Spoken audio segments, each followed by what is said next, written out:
कालपासनं मला संध्याकाळी मला माहीत पडलेलं आहे की असं काही व्हिडिओ व्हायरल होतोय आणि ज्या तिथल्याच उपस्थितीपैकी कोणीतरी हा व्हिडिओ व्हायरल केला आहे अशी पण माझ्या कानावर बातमी आहे. आणि ह्या संदर्भात नक्कीच मी आमच्या वरिष्ठांशी सुद्धा बोललेली आहे. मला असं वाटतं ही गोष्ट ही मागच्या 8 दिवस आधीची आहे. आता त्याच्यामध्ये काही तथ्य नाही आहे.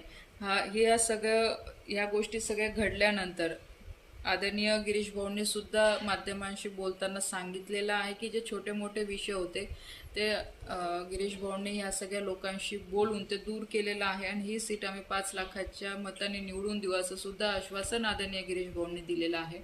विषय हा आहे की जेव्हा आदरणीय गिरीश भाऊ त्या बैठकीमध्ये उपस्थित आहे, म्हणजे कोर कमिटीचीच बैठक म्हणा, मंगेश दादा असतील, राजू मामा असतील, स्मिताताई आहे, मी आहे, विजूभाऊ चौधरी, एवढे सगळे वरिष्ठ बसलेले. आणि जेव्हा एखादे कार्यकर्ते तक्रार करतात, स्वाभाविक येतात, तक्रार असतेच.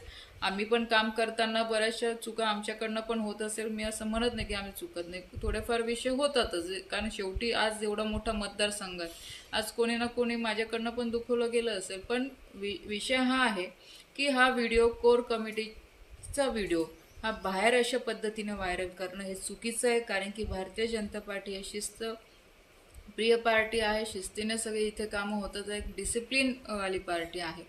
तर मला असं वाटतं की पक्ष ह्या सगळ्या गोष्टींची दखल घेईल आणि जो कोणी हे सगळं विषय त्यांनी बाहेर आणलेला आहे त्या संदर्भात पक्ष त्यांना विचारणा करेल.